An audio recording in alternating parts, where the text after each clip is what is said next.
La palabra liturgia puede aplicarse de distintos modos, entre estos, en sentido civil o de servicio público oneroso, como en la cultura griega, en referencia al culto sacerdotal y levítico del Antiguo Testamento.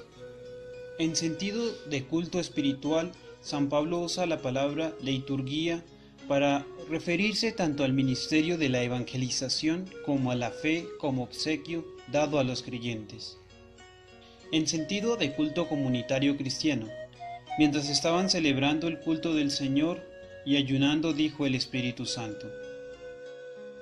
Es el único texto del Nuevo Testamento en que la palabra liturgia puede tomarse en el sentido ritual o celebrativo.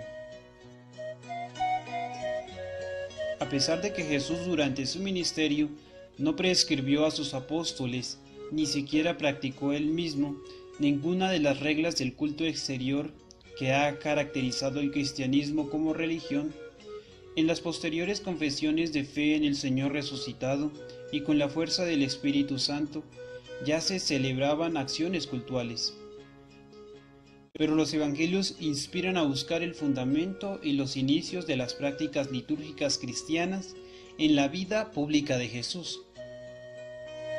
Es así como los evangelios ven en Jesús el hijo de una familia que vive según la ley de Moisés, su circuncisión al 8º día y presentación en el templo, su peregrinación familiar al templo por la Pascua.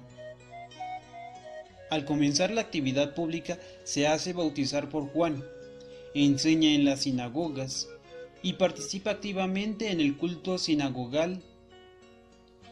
Es el gran orante que pasa las noches en oración y enseña a los discípulos a orar. Seguramente pronunció en el seno de su propia familia muchas de las oraciones cotidianas de los judíos piadosos de su tiempo. Efectivamente conoce y recuerda el Shema Israel de la oración de la mañana. Utiliza las alabanzas y las transforma en su propia oración. Por otra parte, hace sentir su crítica y defiende la pureza y la sencillez del culto, cuando expulsa a los vendedores del templo, cuando explica la recta observancia del sábado del que es Señor el Hijo del Hombre, cuando exige una actitud interior recta en el sacrificio y sobre todo en la oración. La plenitud de su modo de celebración litúrgica fue y sigue siendo la celebración con sus discípulos, la cena pascual, en la que introduce la nueva acción memorial de la ofrenda de su cuerpo y de su sangre bajo las especies del pan y del vino. Así pues, en sus palabras referidas al verdadero culto de Dios, llega la hora, y esta es, en que los verdaderos adoradores adorarán al Padre en espíritu y en verdad.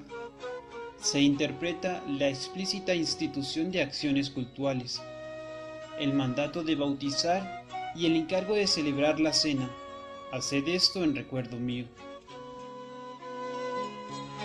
Además, siguiendo por lo anterior, la institución de las prácticas de culto se puede añadir con las siguientes evidencias que las grandes líneas del sistema litúrgico, las que se refieren a la sustancia misma del culto cristiano, la misa, los sacramentos, fueron fijados implícita o explícitamente por Jesucristo. Del bautismo especificó la materia y la forma. Enseñad el Evangelio a todas las gentes, bautizándolas en el nombre del Padre y del Hijo y del Espíritu Santo. Como la Eucaristía debía ser el sacrificio de la nueva ley y por consiguiente el acto litúrgico más importante, estableció algunas de las modalidades con las cuales debía celebrarse. Instituyó la Eucaristía gratias agens, es decir, pronunciando una fórmula eucarística o de acción de gracias, sea que la hubiera improvisado él mismo, sea también, como parece más natural, si hubiera servido de las acostumbradas eulogias judaicas propias del ritual de la Pascua. Fijó la materia, el pan y el vino. Mandó a los apóstoles que lo conmemoraran renovando todo cuanto él había hecho. Haced esto en conmemoración mía. O bien, como precisa mejor San Pablo, recordando su muerte, anuncian la muerte del Señor hasta que venga. Un segundo punto en el que también convienen unánimes todas las liturgias es la anamnesis, es decir, el recuerdo de la pasión y muerte de nuestro Señor, puesto inmediatamente después de la descripción de la institución.